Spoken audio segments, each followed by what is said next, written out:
Famosas como as mulheres mais gordas da América, essas duas gigantes do mundo dos espetáculos hipnotizavam multidões e conquistaram fama, fortuna e uma rivalidade sombria e mortal. Essa é a história delas. Hannah Battersby, nascida Hannah Perkins, nasceu em 1836 em Vermont, Maine. Os relatos divergem sobre de onde ela veio. Hannah era uma criança um tanto grande, mas foi realmente quando ela chegou à adolescência que as pessoas começaram a notar que ela era incomumente grande para sua idade. A lenda dizia que aos 17 anos ela pesava mais de 500 libras, uma afirmação impressionante, quase inacreditável. Mas quem pode dizer se isso era verdade ou apenas mais uma história inventada por promotores de circo desesperados para atrair multidões curiosas? Além disso, Hannah não era só grande, mas imponente, com pouco mais de 1,80 metros, uma figura formidável em todos os sentidos. É aqui que tudo fica realmente bizarro. Sua personalidade de palco maior que a vida contrastava fortemente com a de seu marido. Não sabemos quando Hannah se casou com John Battersby, mas deve ter sido entre meados e o fim da década de 1850, já que a filha nasceu em 1858 e era incomum terem filhos fora do casamento naquela época. John Battersby era totalmente diferente de sua esposa. Ele era um homem notoriamente magro, supostamente pesando menos de 45 quilos ou pouco mais de 7 stone. Na verdade, ele era tão magro que começou a se apresentar como o esqueleto humano. Quando começaram a se apresentar nos anos 1860, Hannah supostamente pesava cerca de 6 a 7 vezes o peso de John, e eles eram anunciados como a maior mulher da América e o esqueleto humano. Claro, Hannah provavelmente pesava menos do que a alegação sensacionalista sugeria. E John, apesar de toda a conversa sobre sua estrutura franzina, quase certamente pesava mais do que apenas 45 quilos. Mesmo assim, serviu como bom material promocional para pesquisadores de opinião.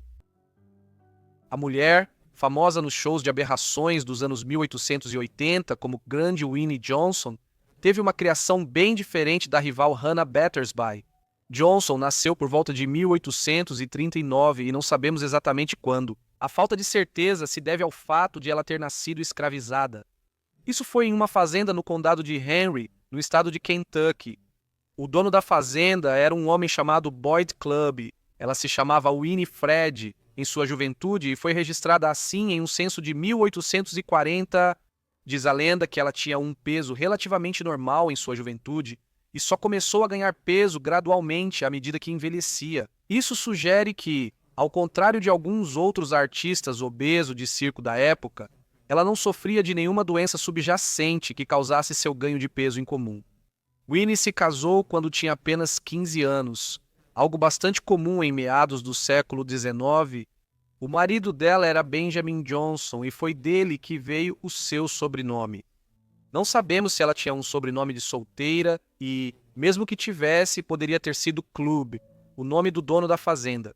A ausência de dados sobre seus primeiros anos impede sabermos quando ela conquistou a liberdade. É mais provável que tenha ocorrido após a proclamação de emancipação de 1863, sendo aplicada ao fim da Guerra Civil Americana em 1865. Assim, ela e Benjamin começaram a formar sua família como pessoas livres. Após a guerra, eles tiveram 4 filhos juntos, construindo uma vida humilde. Mas quando as dificuldades bateram à porta, Johnson tomou a decisão fatídica de se exibir pelo bem de sua família. O que começou como uma questão de sobrevivência, logo se transformaria em algo muito maior e muito mais estranho. Das duas, Hannah Battersby teve de longe a carreira mais prolífica e longa como artista de circo. O registro mais antigo de Hannah Battersby como mulher gorda é do início dos anos 1860.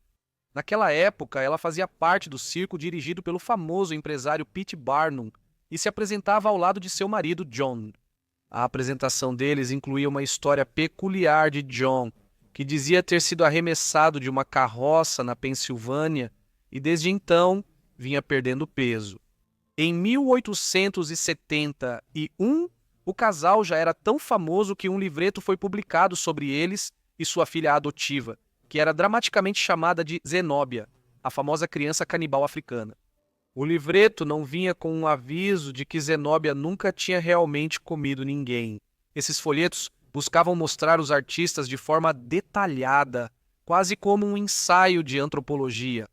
Ainda assim, a linguagem era bastante grosseira em alguns trechos, como neste sobre Hannah Battersby. Já mencionamos que nossa heroína era, mesmo na infância, de tamanho extraordinário, pesando aos 11 anos de idade o peso enorme de 180 libras.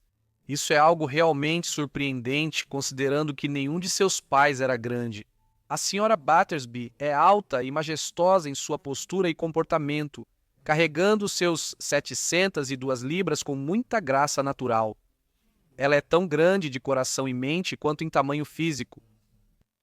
Claro, esses folhetos e outros cartazes promocionais tendiam a exagerar tudo.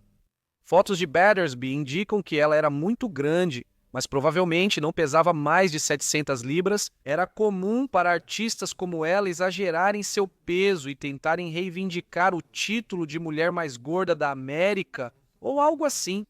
Eventualmente, ela afirmou pesar 160 libras. E, no início da década de 1880, era uma das artistas mais famosas dos Estados Unidos, frequentemente ganhando $200 por semana, um salário enorme para a época. Então apareceu a grande Winnie Johnson. A grande Winnie só começou a se apresentar em 1882. O marido dela, Benjamin, tinha acabado de morrer, e com vários filhos ainda pequenos, ela recorreu aos circos para tentar ganhar algum dinheiro. Em poucos anos, ela já chamava atenção, aparecia nas manchetes e ganhava reputação e um título à altura. A nova mulher mais gorda da América, mas tal coroa certamente atrairia desafios. E logo uma rivalidade feroz surgiu entre ela e ninguém menos que Hannah Battersby. E assim foi que a batalha pela mulher mais gorda da América estava apenas começando. A chegada de Winnie Johnson, a Grande, como artista de circo em meados da década de 1880, deu início a uma rivalidade entre ela e Hannah Battersby pelo título de maior mulher da América. Elas não eram as únicas envolvidas. Outras artistas gordas, como Kate Heatley, também afirmavam ser a maior mulher dos shows de aberrações, enquanto viajavam por cidades e vilas. Essas mulheres faziam afirmações de pesar 700, 750 ou até 800 libras tentando superar suas rivais ao mesmo tempo. Elas se beneficiavam da competição e isso aumentava o espetáculo quando as pessoas apareciam para vê-las. Imagine isso como uma espécie de entretenimento de luta livre da Era Dourada, com acrobacias ousadas e ativas. As pessoas sabiam que não era totalmente honesto, mas mesmo assim participavam. Não é difícil entender por que havia tanta rivalidade entre essas mulheres. Bem, elas estavam ganhando muito dinheiro.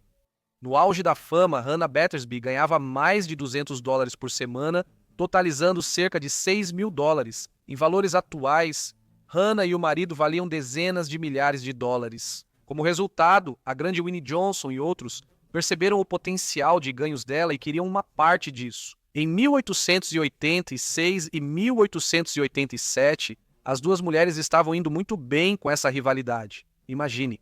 Hannah Battersby chega à cidade em janeiro e é anunciada como a maior mulher da América.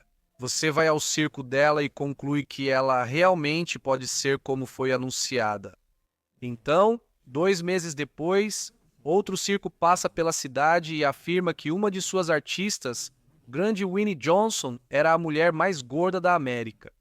Muitas pessoas apareceram no último circo que passou pela cidade para ver se isso era realmente verdade, ou se Battersby era maior. Eles podiam tentar comparar e contrastar de memória, ou usando os cartões postais fotográficos e panfletos dos dois artistas, que eram vendidos nos shows. Assim sendo, apesar da rivalidade, as duas mulheres lidaram de modo que ambas e os grandes espetáculos ao redor lucraram. Pode parecer incomum para nós hoje em dia, mas as pessoas realmente se interessavam em assistir a esses eventos no auge da rivalidade delas. Johnson teria recebido $250 em uma semana em Cincinnati, enquanto milhares lotavam o espetáculo, do qual ela fazia parte. Isso equivale a cerca de $8.000 em dinheiro atual em apenas uma semana. Mas À medida que as duas mulheres ultrapassavam os limites, comendo mais, ficando maiores e desesperadas para superar uma a outra, a rivalidade delas tomou um rumo perigoso e as coisas começaram a desmoronar rapidamente. A rivalidade entre Grande Winnie e Hannah durou pouco tempo. Parte do motivo pelo qual ela acabou relativamente rápido foi que o esqueleto humano, o marido de Hannah, João, deixou de ser tão esquelético em meados da década de 1880. Ele sofreu outro acidente, um de verdade desta vez, e enquanto se recuperava começou a comer um pouco mais e foi ganhando peso. Ao mesmo tempo, sinais de possíveis complicações de saúde apareceram em Hannah e ela começou a perder peso. Como o atrativo deles, como a mulher gorda e o esqueleto humano diminuiu, eles decidiram se aposentar. Ambos já se apresentavam há pelo menos 20 anos naquela época. Esse era um tempo incomum para artistas de circo seguirem trabalhando.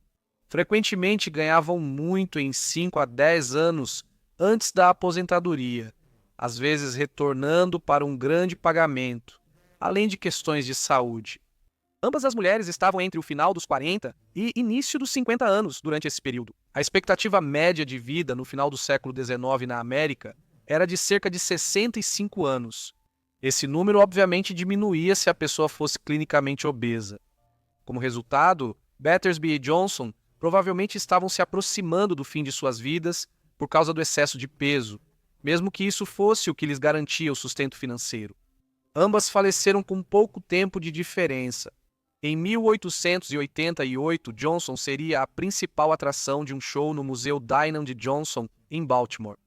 Ela chegou a Maryland e estava programada para se apresentar quando ficou muito doente.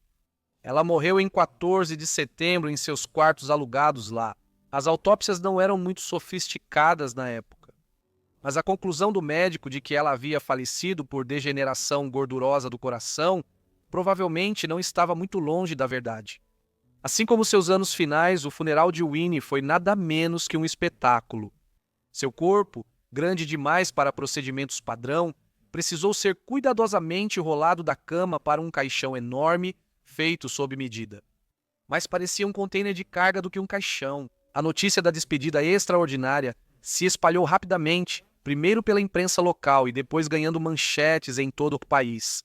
Foram necessários 20 carregadores se esforçando para levantar o caixão dela, seus rostos vermelhos de esforço, e quando chegou a hora de baixá-la ao chão, a cena ficou surreal. Um pequeno guindaste foi trazido para completar a tarefa. Ela tinha cerca de 49 anos na época. Hannah sobreviveu a ela apenas por alguns meses. Quando Big Winnie morreu, Battersby estava doente em casa, na Pensilvânia. Ela morreu em 15 de abril de 1889, com 52 ou 53 anos. Assim como aconteceu com Winnie, houve muita cobertura da mídia sobre sua morte. A grande Winnie Johnson e Hannah Battersby faleceram justamente quando a era de ouro dos shows de aberrações e dos circos estava chegando ao fim. As razões culturais para isso são diversas. Com o avanço do conhecimento médico, aumentou a percepção de que pessoas com deformidades ou anomalias físicas geralmente tinham algum problema médico. À medida que isso acontecia, as pessoas tendiam a concluir que não era aceitável transformar pessoas em espetáculo dessa forma. Por outro lado, simplesmente estavam surgindo novas formas de entretenimento. Não é coincidência que shows de aberrações e circos tenham declinado no início do século XX, enquanto os filmes mudos surgiam como novo entretenimento. Ainda houve uma era de prata dos circos em feiras de condado e ambientes rurais.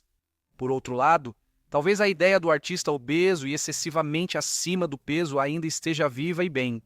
Pense nisso. Em 1996, Ed Murphy estrelou o filme chamado O Professor Aloprado, que foca em Sherman Klump, um professor de 180 quilos. Em 2012, a TLC começou a transmitir Quilos Mortais, um programa sobre pessoas que pesavam cerca de 270 quilos. A 13ª temporada deste programa foi ao ar em 2025. De várias formas, a exposição do homem ou da mulher mais gordo do mundo nunca terminou. Ela simplesmente saiu das telonas e depois foi para as telinhas. Obrigado por assistirem ao vídeo sobre as mulheres mais gordas da América, Winnie Johnson e Hannah Battersby. Se vocês quiserem mais vídeos como este, me avisem aí embaixo nos comentários e se tiverem outras sugestões, também me avisem. Espero que estejam inscritos e com notificações ativadas para receberem meus vídeos assim que eu postar. Enfim, é isso da minha parte, então vejo todos vocês no próximo Forgotten Lives. Obrigado